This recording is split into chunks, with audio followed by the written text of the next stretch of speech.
Call the meeting to order. Roll call, please.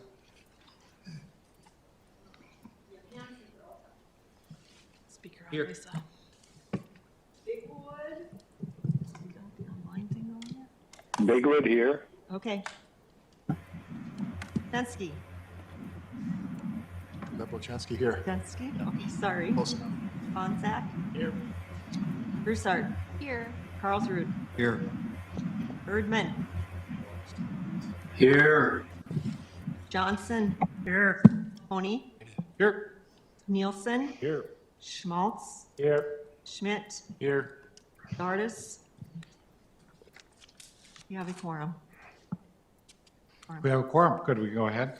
Can I have a motion to approve the order agenda? Also move. Is there a second? Second. All those in favor say aye. Aye. Aye.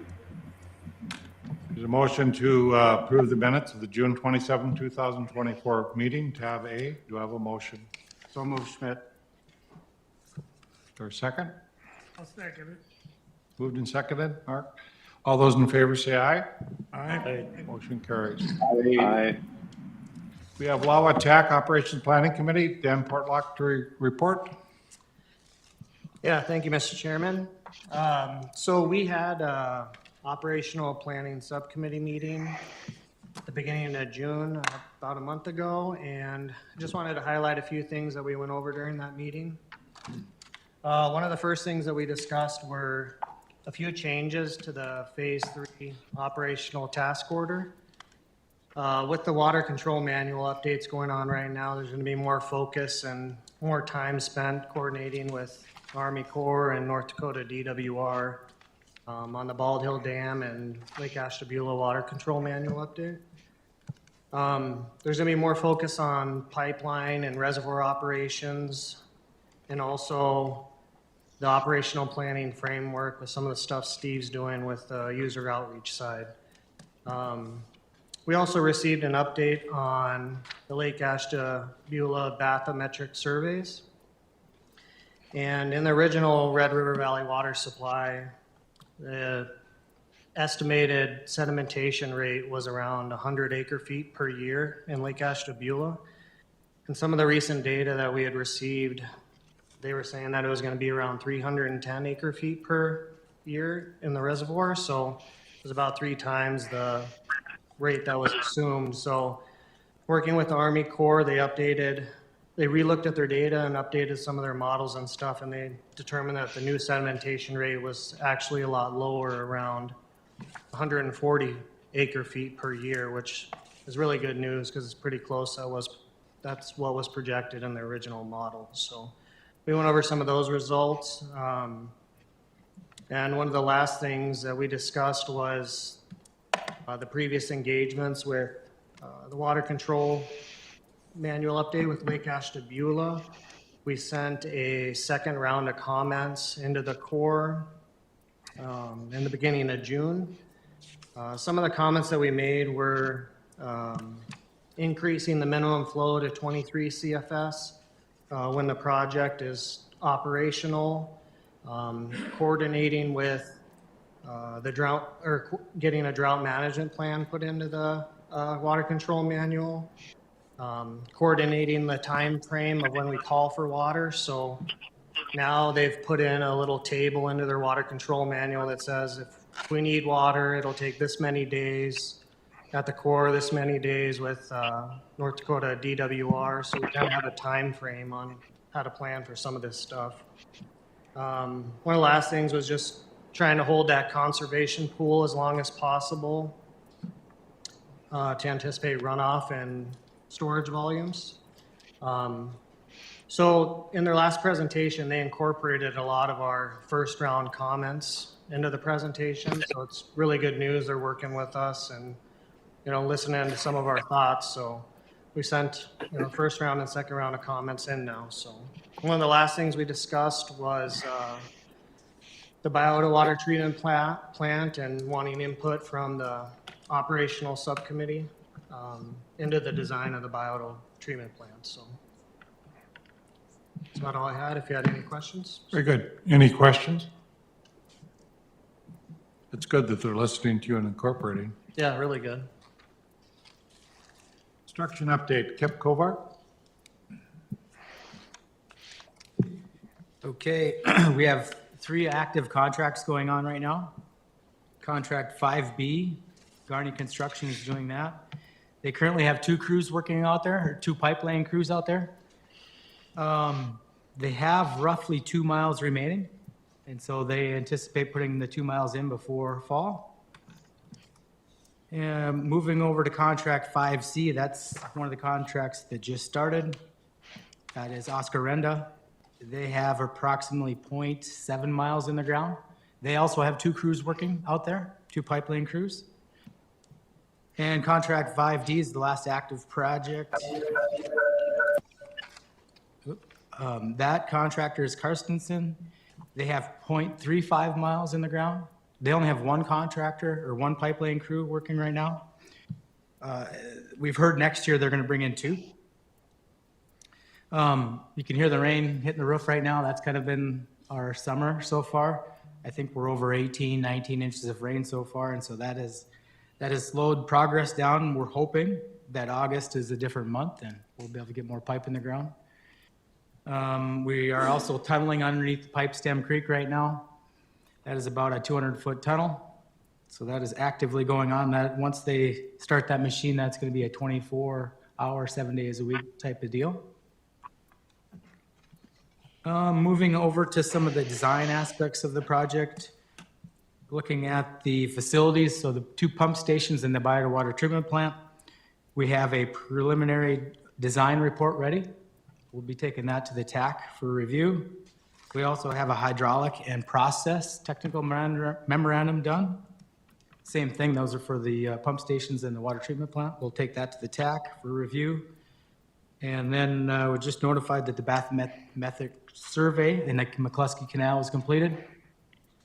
And we're pretty, in the next week or 2, we're going to start a water quality sampling program on the McCluskey Canal. That's going to be implemented.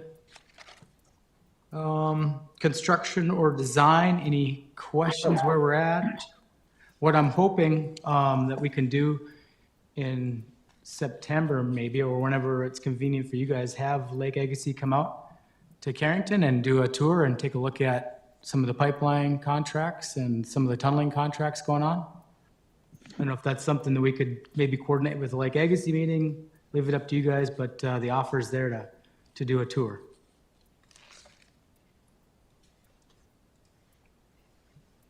Any comments or questions, Kip? Contract 6A bidding strategy, is that? Yeah, so as far as Lake Agassiz Garrison Diversion Work Plan goes, 6A is the last contract that we have not bid that contract. We've been waiting for the small system users to sign up. And so I'm asking Lake Agassiz if we need to develop a strategy. When would we go out for advertisement? Could we advertise in August, September, kind of get the groups feeling when we should start that process? Keep in mind, you're still waiting for the small system users to sign up, and that quite hasn't happened, so I don't know how we do that, because there's a cost share that needs to happen. As far, just an example, would Fargo and Grand Forks be willing to enter into those contracts so that we could get this contract moving, or is there other options out there? We don't have to answer that now. It's just kind of a question for you. So Bruce Grubb, so basically we have Series D as far as a contract that covered up to this point. If he goes into the contracts, do we have to find another methodology of paying the next set?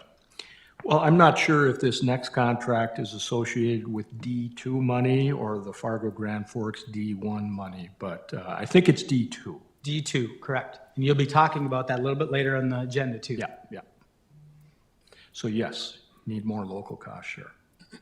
So would it be best to bid it down to the price, or you want to know who's going to put the money up first or after? Want my opinion? That's what I'm looking for, an opinion. Bid it.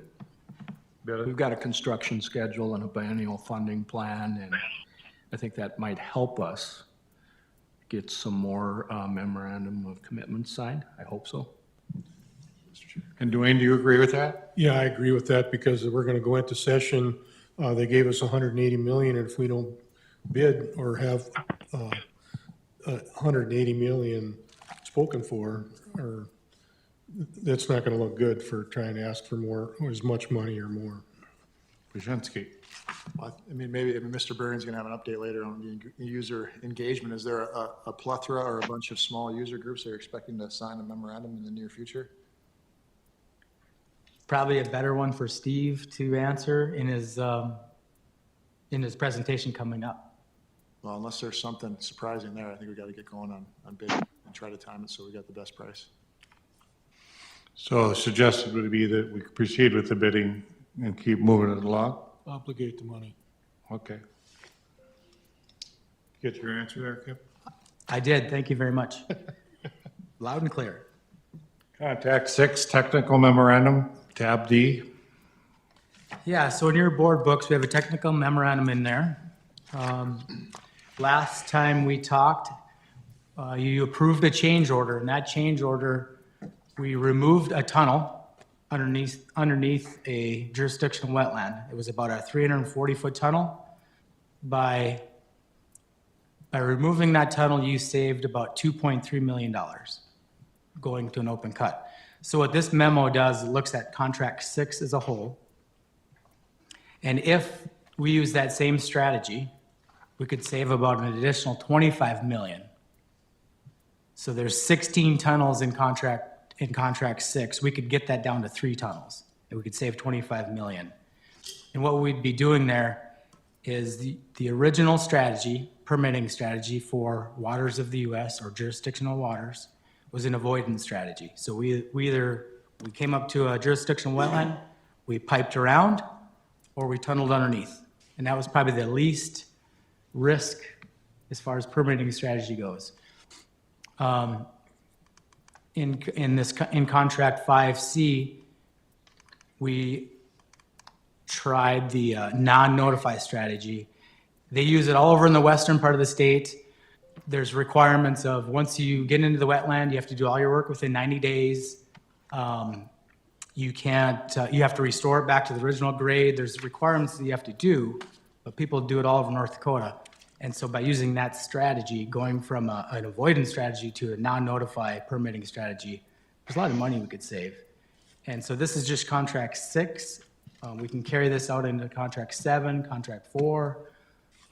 So I'm not asking for your approval. I guess if there's somebody that disagrees, you'd have to, speak up. But other than that, we would move forward with this strategy of using non-notify when it comes to waters of the US.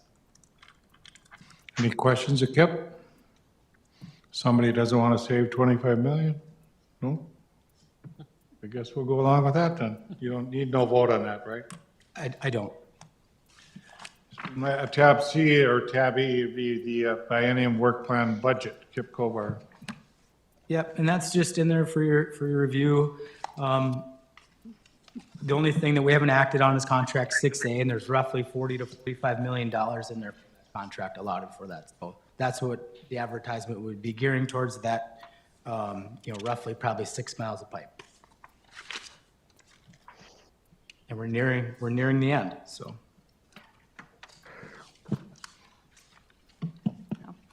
Program schedule is on tab F, and I don't need to spend a lot of time on this, but I do think that it has a lot of important things in there.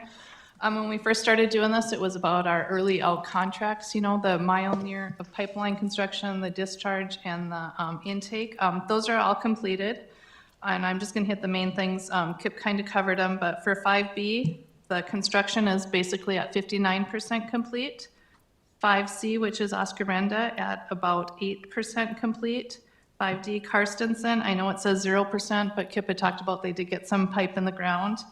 And then basically for 6A that Kip also talked about, it is basically bid ready. So whenever he gets, or he just received go ahead for that. And then 6B and C, and then 7A and B are in final design and preliminary design. So those are moving forward so that we can bid those next biennium if we're very lucky with funding again. And then finally, just the facility assets for NDOS. Those are moving along at 15% complete. So a lot of moving parts, a lot of forward progress going on. Any questions of Mary?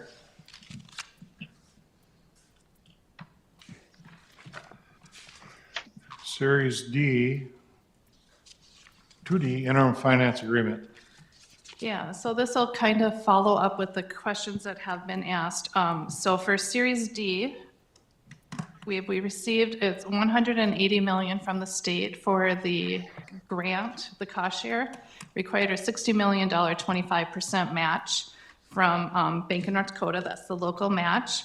And basically, that's our Series D financing. We had talked about Fargo and Grand Forks signed what we're just gonna call Series D1, and that was for 48 million. And then the remaining amount is 11.3 million. We call that Series D2, or it's the Series D small amendment, but that's for 11.3 million. But for the entire $60 million loan, Bank of North Dakota approved all of that at once, and we have 1 year to draw down on the funds. So this is a request to the State Water Commission to be able to have till February to be able to draw down on those funds, because August 7th would have been the 1 year. So this is my letter to Kylie at Bank of North Dakota. If you go to tab H, that is Kylie's letter from Bank of North Dakota to the State Water Commission requesting an extension of that Series D2 loan. And it's going to be on the August 8th State Water Commission agenda. It was on their July 11th pre-commission. Kylie from Bank of North Dakota answered a couple of questions, and so did Pat from Department of Water Resources. I think it's just going to be on their consent agenda. The questions were basically simple questions. It wasn't anything about not extending it. One question was, is February 7th late enough? Should it be a year one? And Kylie's reasoning was really to get the loan closed in this biennium, to not go into one more biennium. So this is kind of following up with that Series D2, the 11.3 million. We haven't closed on, and we've asked for a 6-month extension into February. So do we need an action on any of this? It's really for everybody's information. Okay, very good. Steve Burian, user engagement status. We're all curious about this.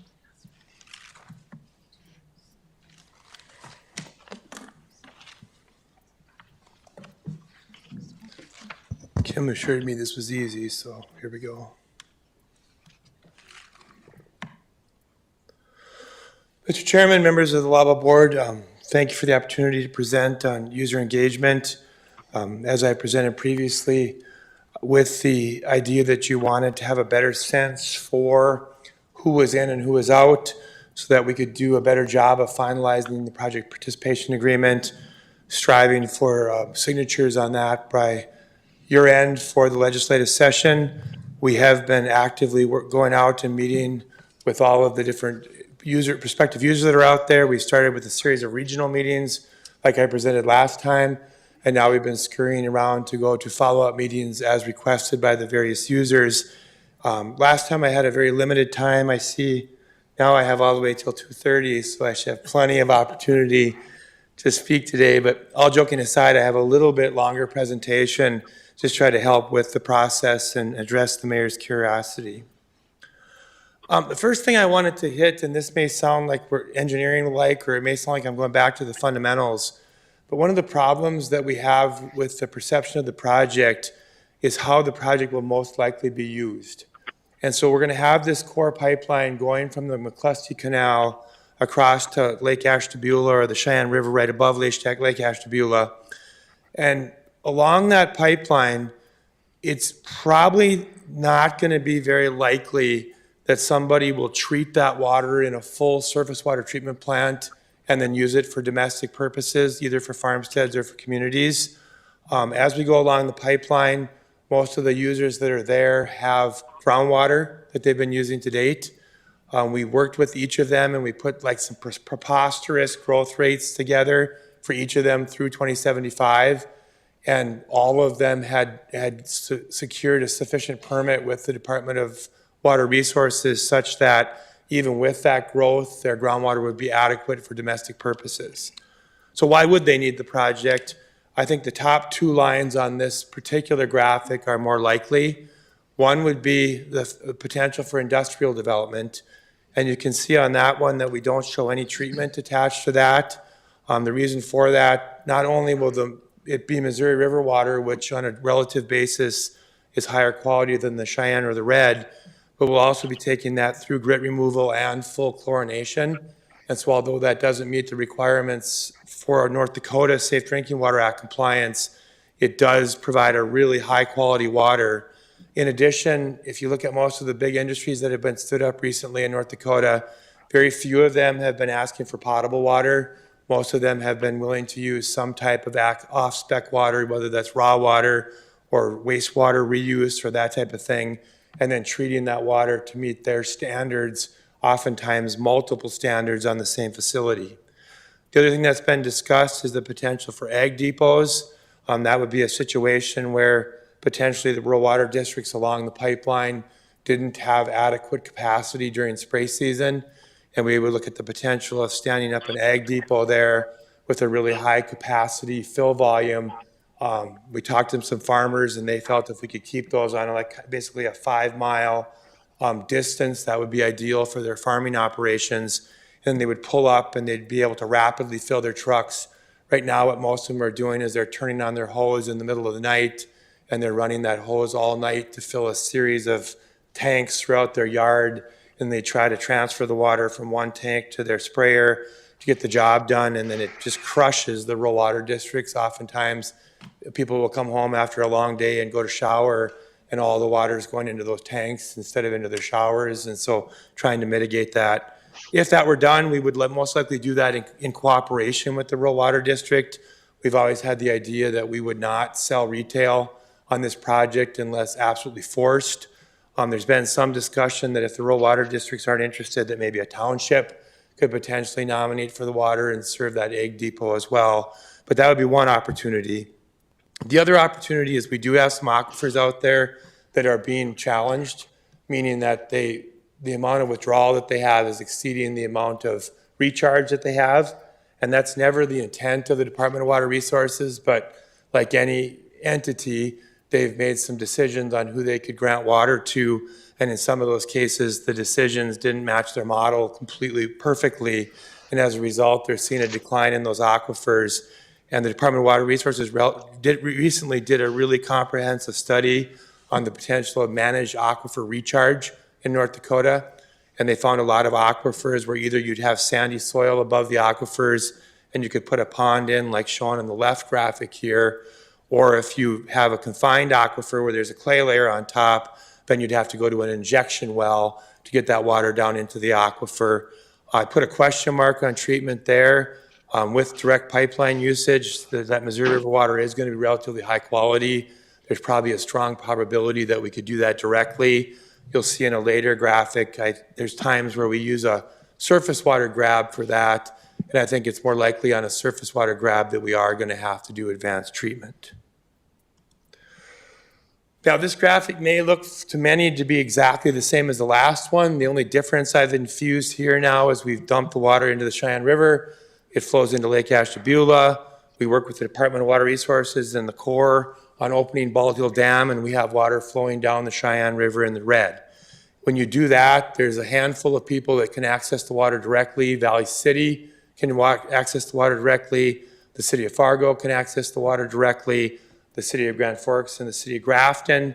And then it's anticipated that Lisbon will likely build an intake behind their Lowhead Dam in town and access the water directly.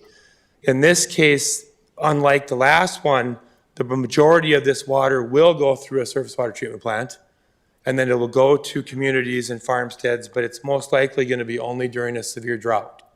And so take Fargo or Grand Forks, the chair and the vice chair of this LAWA. In your case, you have sufficient water resources in the community. There's no need to use the project for the majority of the time. However, with the severe droughts that we're apt to have in the valley, we've shown that there'll be drastic shortages in Fargo and significant shortages in Grand Forks if we superimpose 2075 demands over a 1930s drought. And so with that, they'd use the water in a more classic way. However, there is the potential that during the drought that we could be also supplying water to industry. And if they're doing that, I know like Grand Forks, for instance, has recently looked at selling both raw water and wastewater reuse. And so that would be using the water in more of a direct fashion. And then I do think there's going to be some times where we may grab surface water and potentially recharge the aquifer with that. It's going to take a little more consideration of how we do that, because that water now is going to have more turbidity in it. It's going to have more need for treatment and that type of thing. And people really are protective of their high quality groundwater. And so we'd have to treat that surface water to a degree that they felt comfortable if we put it down on the ground that it would not negatively impact their aquifer. The last one, and this looks like another nuance, but off the main pipeline and off those river systems, we do have the majority of our systems that aren't Carrington. They're not Valley City, where they're located right on the pipeline or right on the river. And so as a result, we're going to have to build branch pipelines to them, sometimes 10 miles, sometimes 60 miles to get that water to them. And as we do that, obviously, if we go from the main transmission line to the branch pipeline to the user, now we've captured Missouri River water along the way. That's going to look a lot like that main transmission line usage. If we dump it in the river, pick it up, for instance, at Lisbon, and then pipe it over to either Wapaton or the Oaks area, now we have surface water in that pipeline that hasn't been treated, and that's going to make it look much more like that surface water application that I had. And so, long story short, the big surface water systems are were the original main justification for this project. They're going to most likely use the water in a classic way where they run it through their treatment plant and provide it to their customers during a severe drought. For the other big chunk of the project relating to industrial development or aquifer recharge, I don't anticipate that you'll ever run it through your safe drinking water plant. You'll either provide that directly to an industry as a sale, or you'll spruce it up a little bit and put it in the ground.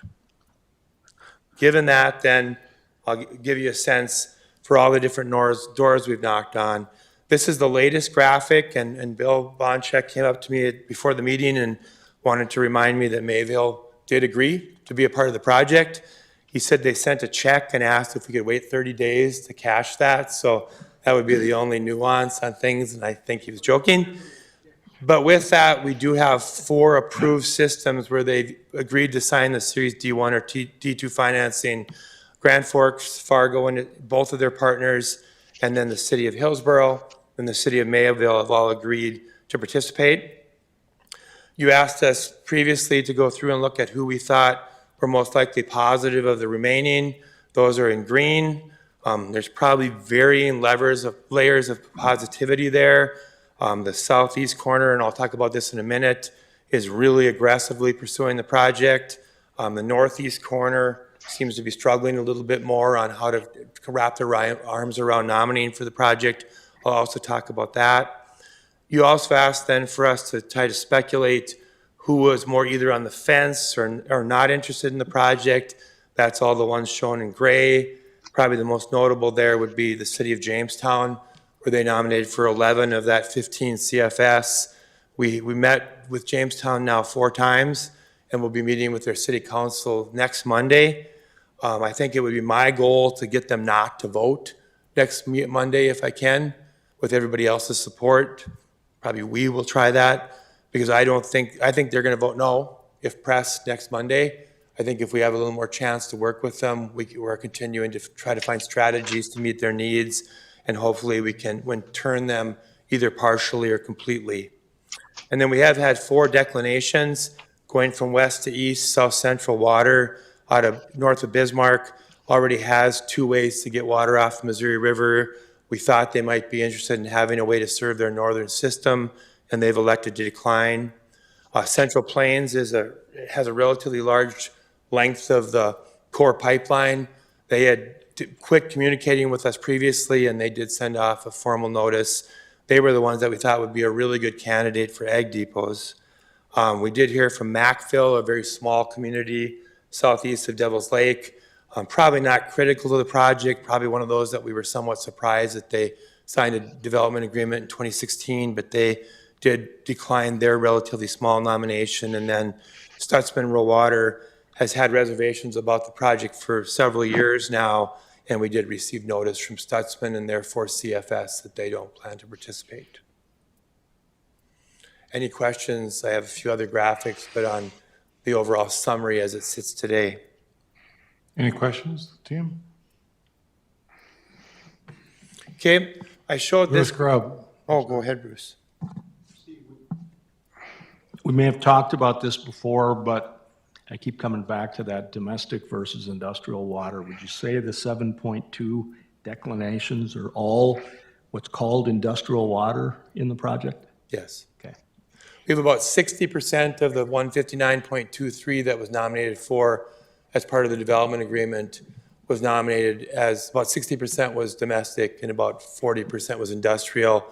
A big chunk of that 40% does reside in Grand Forks and Fargo, so it would still be a drought purpose, because I would guess industrially you'd still sell Red River water, Cheyenne River water, Thompson Ocker water first, and only resort to this project when you needed it.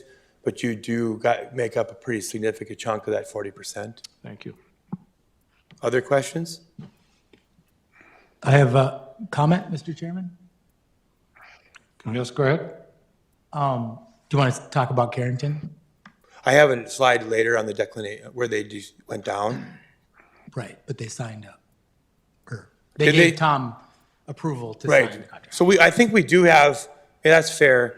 I think Valley City has received a really positive head nod from their city council, subject to a few things that they want to work through. And so we probably could create a orange color for Valley City.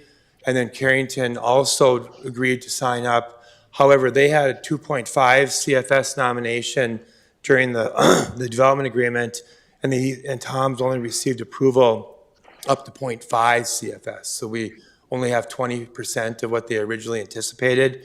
And that's kind of alarming, because losing Central Plains, losing South Central, and now seeing a significant reduction from Carrington, those are actually our most simple places to serve water at the highest quality, but they just can't figure out a cost-effective way to participate or to participate aggressively. And I mentioned that in one Some of these. systems have asked for a slight delay. What about those? What's that? They've asked for a slight delay in signing up because they want to get their commissions or councils together. Yep. Or look at even cooperative strategies as well. Yeah. This is just another graphic I've put together or we've put together, and I've modified it to reflect any declinations. And so you can see, as you look at various regions of the project and you look at the associated pie chart, if you look just at that industrial portion that Bruce highlighted, this shows how much each of the areas have nominated for, and minus any declinations that are out there. And so the biggest slices are that Jamestown Valley City area because of Jamestown, Fargo, Cass, and Grand Forks. Southeast is close behind. We split the northeast corner into two because on that far west portion, they get their water actually from Devil's Lake all the way across the board. And then if you look at the gray portion, and then if you look at the blue, that water is either coming from Park River or coming from Grafton or coming from a well field called the Aquifer by Cavalier. And so that's why that's split. And then McLean Sheridan with Ann here, they have a small nomination that they have that's all industrial as well, way on the western portion of the system. Just some observations then, and I don't go into this a lot of detail, but down in the southeast corner, and I'm sure a lot of this has to do with the fact that Wahpeton ran out of water when Cargill was constructed, or Pro Gold at the time. And so they've had to turn away quite a few industries over the years. So when we went out to the regional meeting in Wahpeton, and we had Breckenridge there as well, there was just a lot of enthusiasm for the potential of the project. And you can see what we're looking at doing potentially is building an intake at Lisbon, and then a pump station and pumping it through a 24-inch line over to Wahpeton and going towards Gwinner, and then by Milner and Winemere and Morton on the way. And then we are looking at the potential of a 16-inch line going the other way to that southeast water users west Oaks area, Lemoore area, to try to get them water. Some of the differences that we've noticed down there is because all of these counties are in the C district, we have a lot of leadership from the C district members. And then some of those C district members were also on the Rural Water System Board Southeast, so they wear two hats. So they're particularly close to water. And so as a result, I've quipped historically that oftentimes we're just trying to keep up with all the different meetings that those folks are setting up in southeastern North Dakota to try to make this work. The other thing that we've been doing for all the users, and I won't spend a lot of time on this, but every time you go to a groundwater system and you show them their access to the core pipeline, their immediate question is, well, how do you get it to me and how much is it going to cost? And to just give them a pipeline cost really doesn't complete the circuit because they need to know how much it's going to operate. And then as I show in green here, if you're going to sell that water to industry, you should have a sense for how much you could potentially make from that. And so what we've actually been doing for these branch pipeline systems is we've been actually putting together a pro forma, almost like a bankable business plan for them. And we've been looking at what their share of the OMAR, operation, maintenance, administration, and renewal is for the core pipeline. We've been putting together a branch pipeline concept and then looking at what the debt service would be on that, as well as maintenance and reserve. And then we've looked at various revenue streams that they could generate from industries that could be formed there. And we've looked at 25% of the pipe capacity, 50, 75, 100, and shown them how much of the pipe capacity they need to sell to start getting closer to a break-even, partial break-even strategy, a full break-even strategy, and then a money-making strategy. And we've seen that that's been really helpful for these systems to get their arms around things. And then what we've been recommending to them is that if they have to sell the whole capacity of the pipe to even get close to break-even, that's probably a sketchy system. And so as a result, they probably need to either bump their water demand up a little bit so they can justify doing it or consider different strategies. For some, like in that southeast corner to go into Wapaton, they've nominated for enough that they don't have to sell a whole lot of that pipeline before they start having partial break even and then full break even. So it looks like a pretty lucrative business model for that particular branch pipeline. And we're working on that across the system as well. Just some other observations that I see over I have over on the right. I mentioned those systems that declined. I mentioned that we don't have Carrington signing up for its full capacity and the main takeaway from that. And we did share this with Andrea Travanek and with Commerce on Monday that we're just not getting a lot of signups right along the pipeline. And that arguably is could be one of the best spots to serve an industry. And so we just made that point. At this time, I guess I didn't miss one thing here. We're meeting with Jamestown again on Monday, August 5th. Our last time I presented this, we were going to be meeting with them on the 23rd. That will be very telling. And again, that's 11 CFS of the total water demand for the project. And then lastly, we just are struggling to get our arms around northeastern North Dakota. And this isn't meant to be condescending or negative.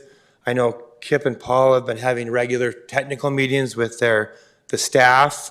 We had the regional meeting and we've had some follow-up meetings. 3 of the counties up there, Walsh, Cavalier, and Pembina, aren't in the district. So we don't have a district person on Garrison that can help with the leadership. And so we've been struggling really hard to figure out a way on who can be some of the thought leaders in northeastern North Dakota to make some of that happen. I know Grand Forks is heavily engaged. Their reach is real easy when you look at Agassiz or you look at East Central. It gets a little bit more difficult as you get further away from that. And I think if we're going to land as many green dots as I show on here for northeastern North Dakota, we're probably going to have to be a bit more aggressive with our northeastern strategy. In closing then, this is just a reiteration of where we stand today. We had 159.23 of original capacity, 7.2 of declinations. There are 2.75 CFS of users that didn't sign development agreements, and I guess I missed that subtle point on this graphic. Anything you see in light green here is a potential new user, and that includes Washburn, Lakota, Breckenridge, and the city of Oaks. So with that, that's a summarize of my presentation. I'd be glad to answer any additional questions you might have. Any questions? Good summation, thank you. Thank you. Action item, is that the Hillsborough MOC? Do we have to approve that? Yes, you will want to approve that. I'll tell you, I suggest, this came in 2 weeks ago where Hillsborough sent it in saying we're signing, we're nominating for half a CFS, and I suggested to the team that we bring in some champagne and maybe some, cupcakes or something like that. It's something to celebrate. We have, Yes. besides Fargo and Grand Forks, we have our first other system that's coming in to sign. And then thank you to Bill and Mayville that they sent theirs in this week. And so I think, definitely time for maybe even the traveling karaoke machine or something, because, it's things to celebrate and get the momentum going, get other users thinking about the fact that, okay, people are signing up, this is going to happen, we have people that want to see this moving forward. So that's something that we definitely should recognize and celebrate. We do need Lake Agassiz to approve both of those agreements, Mayville and Hillsborough, and I don't know if you, I mean, the Mayville agreement's the same as Hillsborough, so I don't see any problem with having a motion, but Katie might want to take that, or I don't. So action item, you'd like to approve the Hillsborough and the which other one? Right, Hillsborough and Mayville memorandum. Hillsborough and Mayville's MOC positive responses. Do I have a motion? I'll move. Is there a second? I'll second it. Any discussion? Who talked them into it? We haven't been to Mayville for a long time, but evidently they liked it. So if we don't send you, they do better? What's going on In here? Hillsborough, I suppose 2 months or 6 weeks ago, we were there. They were real positive. But they've got something coming up, right? They got a plant coming in? Dairy, is it? Dairy at Hillsborough. Okay. Any other discussion? Roll call vote, please.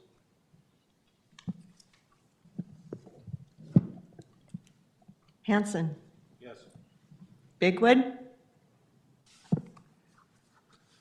I want to say this right this time. Lachensky. Yes. Better? Bonsack. Yep. Broussard. Yes. Carlsrud. Yes. Erdman. Johnson. Yes. Mahoney. Yes. Nielsen. Yes. Schmaltz. Schmidt. Yes. Motion's carried. Very good. You want to talk about the cooperative nomination agreement, Tammy? Sure. I will say I've only gone to a few of the user meetings, but one of the things you hear is people are pretty hesitant to put a lot of money on the line just because it's, the uncertainty. And they like the Carrington example where they were thinking 2.5, they ended up just at 1/2 because they just aren't, there's a risk associated with a financial risk. And so one of the things that we have put together is a draft cooperative nomination agreement. And it's something that might be able to take the risk off of some of these small systems, and small cities. If there's like a group that want to work together or a rural water district in a city that want to work together and cooperate. So they each nominate themselves, but then they maybe will identify an area of service territory that they would share essentially. And that, if a user comes in and locates there, they can share portions of their nominations. They can identify how much they are going to each pay towards any construction of infrastructure, identify the revenue that comes in, who splits the revenue, how they're going to set rates, things like that. So I drafted just an outline, a framework for systems to consider if they thought they might want to cooperate with people around them. That's something that Southeast, you saw the slide that Steve put together, looking at the different cities, the district, and all the counties. And that maybe they want to cooperate, and maybe we'd be able to have a larger nomination by people cooperating and reducing the individual risk. So I passed that along in case that's something that any of you want to be talking about or spread the word on that, because I think that might be a way to get more people to sign up. Another thing on that is, we're talking largely to the Lake Agassiz Water Authority members, cities, water districts. But one other thing that we've raised is, what about the counties? Because really what this is you're talking about all this industrial water, and there's a hesitancy on a lot of the rural water districts to put their users' rates, tie those to future industrial, because are their actual residential users going to benefit from industry and economic development in the future? Well, maybe, maybe not. And so we've encouraged leaning on the counties a little bit more. There's some mill funding through JDAs, job development authorities, that can be set up. And so that's another discussion. And so if you're in a position that you are thinking about it, but might want to push a little more, that's something to push on too. Is I think even Richland County, they were looking at the JDA funding or the mill, but they're looking, maybe they would just take it out of their general fund to participate, because they recognize as these industries come in, they're going to be a big beneficiary of a lot of the tax consequences on something like that. And, one question was asked at a meeting with Richland County. They said, well, how are we going to get that money back? I said, you know what, you can put whatever strings you want on this kind of money. If the county does put money up in advance, there's no reason they can't say, and then when a user comes in, we're going to require a payback of some of the, water nomination that you've spent over however many years.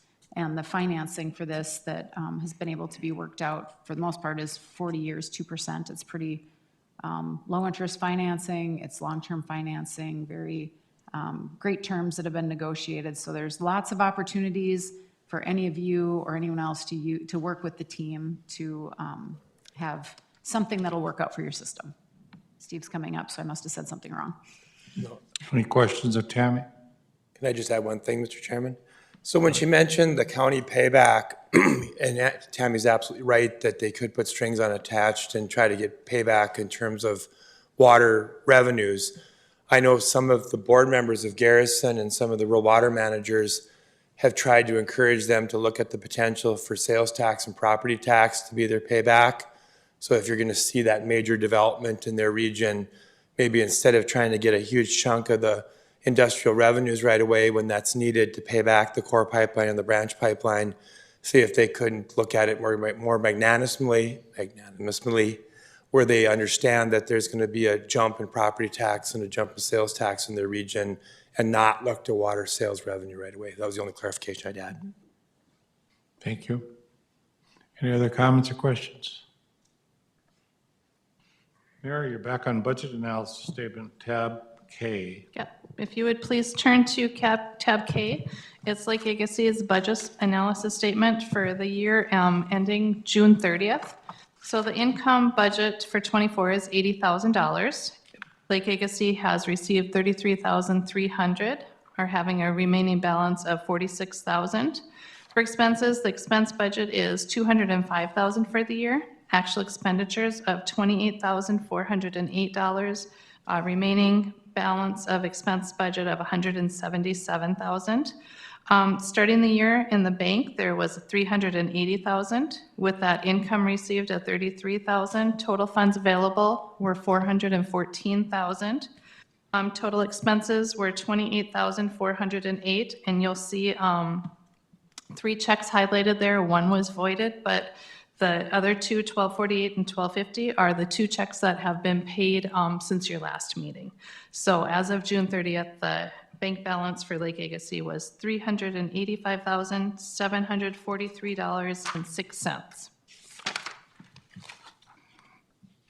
We need to approve. Yes, please. Do I have a motion to approve? Also move. Second. Moved and seconded. Any discussion? Roll call vote, please. Hanson. Bigwood. Potensky. Yes. Bonsack. Yes. Broussard. Yes. Carlsrud. Yes. Erdman. Johnson. Yes. Mahoney. Yes. Nielsen. Yes. Schmaltz. Yes. And Schmidt. Yes. Very Motion's good. carried. Dues and cost share paid are in tab M, Mary, right? That's- Yep, that's there for everybody's information to see systems that have paid for 2024, and the dues amount received is $33,300 this year. Thank you. We have City of Washburn and Rainbow Energy update. Who's got that? Brent, do you have that, or Bruce, you have that? Which one do you want to talk about? Well, I can just add that we're working on setting up a meeting. Mayor Mahoney did have a meeting with the city of Washburn a couple of weeks ago. We had a meeting with them, and we're working on a follow-up meeting with them and the governor's office and Department of Water Resources and Rainbow Energy to figure out where Rainbow's at, what their if they are interested or not, so that helps to answer those questions regarding Rainbow, McLean, Sheridan, and Washburn. Rob, can you explain how we're doing on that grant we're trying to get to them to make their costs go down? Yeah, I can tag on to that a little bit. I'll get to the FEMA brick grant at the end, but Washburn did receive their copy of the MOC. And of course, they reviewed that and had some questions. So former Mayor Larry of Washburn reached out to Mayor Mahoney. Apparently, former Mayor Larry has been assigned this project by the new mayor, so he's sticking with it. Anyway, we jumped on a call with them. They had some questions about the MOC. Some things we could answer, some we couldn't. We felt were appropriate for Garrison to be brought in on a second kind of follow-up. That's what Brent's talking about.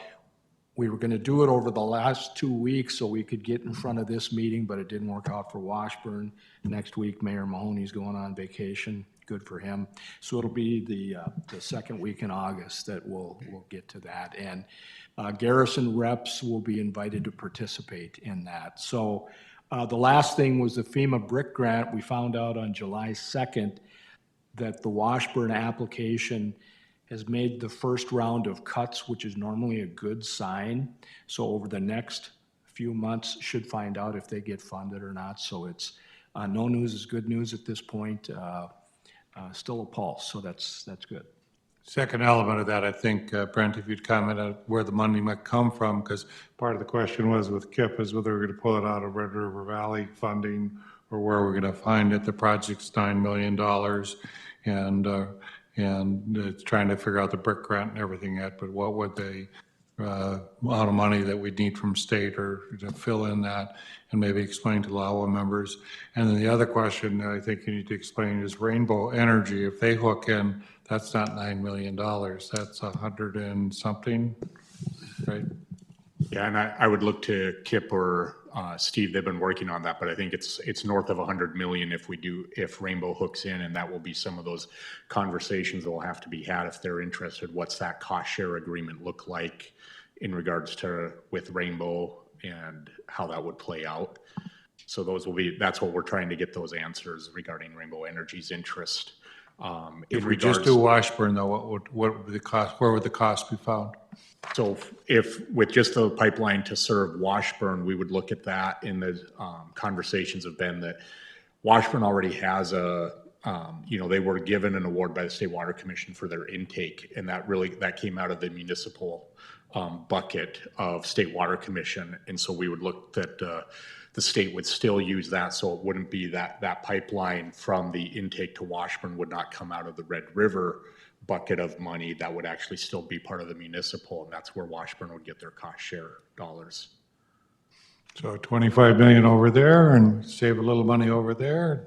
That just helps us decrease our costs. So that's a great idea. They seem very excited about it, so I'm pleased. FEMA will cover 75%, right? So it's going to be 75% of 25% that the state has to cover. Correct. Can we have FEMA cover the project as well? Brownstein, Hyatt, Faber, Scheck, Billings. I think you're going to comment to that, Dwayne? Last LAWA meeting, it was brought up that Garrison is doing more than just the bill that Hoven's working on. And so by the suggestion of Mayor Mahoney, he thought we should be at a 75-25. We took that to our board and they agreed, and they passed a motion to pay 75% of the BHFS bill. So when you see any of the Garrison guys shake their hand and say thanks, because it just decreased our cost. Thank you, Dwayne. LAWA bylaws revision update. I think Kate Schmidt's going to fill in for John Shockley. Good I think you received your board packet, the bylaw changes. There's been some discussion on that. So Kate's going to walk us through it a little bit. And we probably would like to at least consider them if we don't action today, we at least action next meeting. So, Yep, so my understanding is that John walked through most of these at your last meeting, and that's what the substantial majority of the red lines are that are in your packet. I just wanted to point out some of there's a handful of things that have changed since then. The first one is in section, what would now be 6 under meetings. For quorum, we changed it from a majority of the voting directors as opposed to the majority of the weighted voting directors. So it'd be each board member individually then you'd have to count as the whole quorum versus as the weighted voting, which we have in here. The next change is in H of that section. It talks about supermajority. We threw in a handful of items where a supermajority of the weighted vote would be required. Engagement of an executive director, termination of an executive director, approval of the PPA, approval of the financial plan for the project, amendment of the bylaws, and then if LAWA were to issue any bonds, we also threw those in. We added a footnote, further discussion if anybody has any other items that they'd like to add to that list. And then one other change that we made was in section, would be 7 about officers, under officers and staff, and it's subsection H, which is staff and consultants. And we made that in line with the statutory provision at the end where Garrison Diversion shall provide administrative, technical, and legal support for LAWA. So aside from those changes, they are what you saw at your last meeting. Does anybody have any questions for me or have any other things they'd like to discuss or add in? so if we approve the board changes today, we'd be fine, or is this a first reading and we vote it next time? The first reading would be at the next meeting. Next So meeting. there's a bunch of notice provisions that have to go out prior to the first reading happening, so we'd work to have those notice provisions met. And so you'd have your first reading at the next meeting and then the second reading after that. Okay. Mayor Waschinsky, did you have any comments on the bylaws? Are you okay the way they've come out? Or? Yeah, I think we're largely comfortable with it. It's, we're gonna have 2 more readings, so I think we'll take some more time to look at it. Got another month before the first reading, so I know Garrison was looking at it too, so I let the lawyers continue to talk, but I think we're on the right track. I know I had some conversation with Mayor Carlsrud too, and he wanted to ensure his, as he goes back to his commission, ensure the small users feel that they've got a voice in there. So even having a supermajority, just figuring out where that math works out. If, Grand Forks and Fargo together are that supermajority, or how close is it? Just so they feel like if there's something the small users are really against, that they, have some way to push back. So I think doing some of those math numbers would be helpful. Is that fair summation, Mayor? Mayor Carlson? You have the greater investment, certainly, big dollars. But to our small users, the dollars we have in are big too. And so I realize there has to be a balance. And so our commission has consensus to go forward with nominations of 1 and 1. But are curious as to how the weighted vote will work. Say if you just need a simple majority, where are we on that? And then you had a good explanation, I thought, at lunch about the supermajority.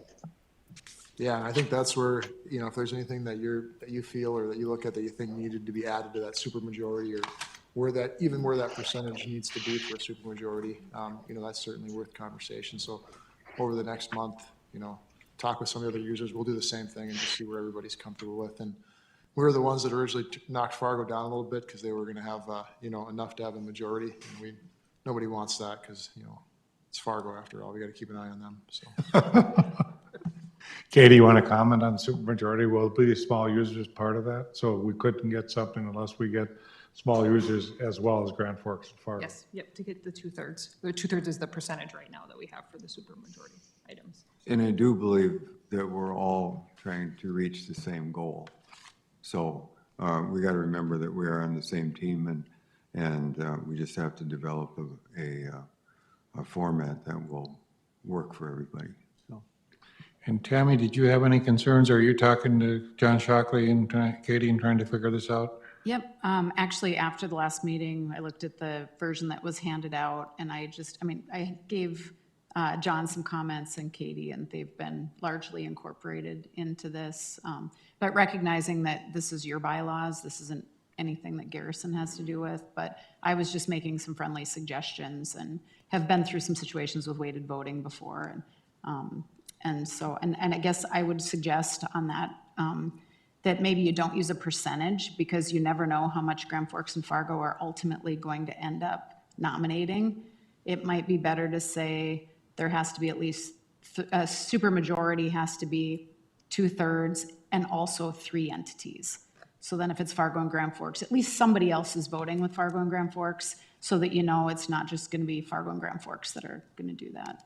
One other thing I was thinking is under the supermajority categories, I thought you might add removal of a director as requiring a supermajority. I don't know if you want to or not, but there are just some, some other things that you might want to add under that. And I think that was just kind of for discussion, but you might think about that. What else you want under there? Under the supermajority at F, the issuance of bonds, I think I'd make that a little bit more broad, just the issuance of debt, regardless of what form that's going to be in. So we might want to expand that a little bit. But those are just some things that I noted today with the changes. If an attorney didn't give suggestions, we probably aren't paying them enough, right, Katie? I mean, everybody always has suggestions on how to do that, but.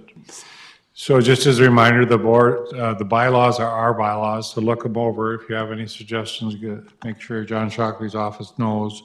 But it's basically, as we looked at them, we're trying to get this, so it's a fairness issue as well, because now we're finally getting into funding it. And Dave, to your point, you don't want the small users not to have part of the say in it, because it would be fair.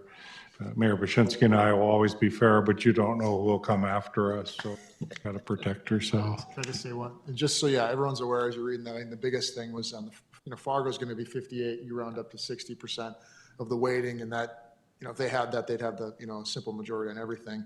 And the idea was that their maximum would only be 48, even if they end up with more than 60, depending upon where the nominations end up. So they were gracious and kind of quickly conceding that, understanding that we're all on the same team, so I thought that was great. So, Yep, Brandon realized Tim and I go out together in a couple of years, so you're going to be holding the bag. Yeah, well, I don't know about that. Any questions, comments?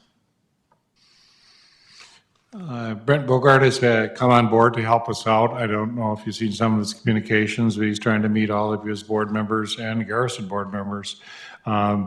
My feeling is it's a lot more communication going on. You all should be a little bit more aware of the issues that's going on and a little bit more engaged. So I'm hopeful that's going to be coming out of this. And we're into go time. I mean, it's kind of watching the Olympics last night with the gymnastics team. That was go time, and they all performed and did what they had to do.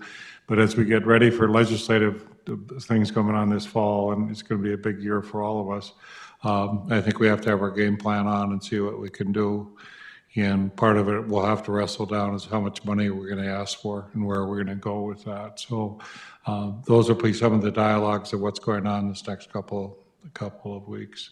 We met with some of the Garrison members today and just had a confirmation that we are partners and we're working together to get this project done, and just trying to look through if there are any other areas that we need to work on together to get going forward aggressively this fall. So you might see more participation of you as members to get involved where you need to get involved. Like Ken Bean sometimes had a last word. Mayor Bashinsky, do you want to have the last word here? Or? I just did have one more thing that kind of coming out of this meeting, but something we've all been thinking about, and going into this session, I think we've all, and working with Garrison, realized that the core pipeline needs to be the major legislative ask, and that we can, focus on the intention of these branch pipelines, and that we're all pushing for those branch pipelines, but with the understanding that, that's to come, and the design work, all the work needs to be done. And I think they did a great presentation with that Steve did, and knowing that it's going to get there, because if the smaller users don't know that that's coming and that effort's there, it's going to be really hard for them to sign up on anything. So understanding, as you see the legislative push to get the core pipeline done, that we're all rowing in the same direction and be there to help out with the branch pipelines and get you the costs and the idea of how it's all going to work as soon as possible. And we're all in on that as well. Just don't be surprised when we're saying, we're up there. We're not fighting for branch pipelines this biennium, but it's coming. So. And Bernie Dardich, you have any comments? You're usually kind of a guy that kind of gives that end of the, after I'm giving speeches, you give speeches.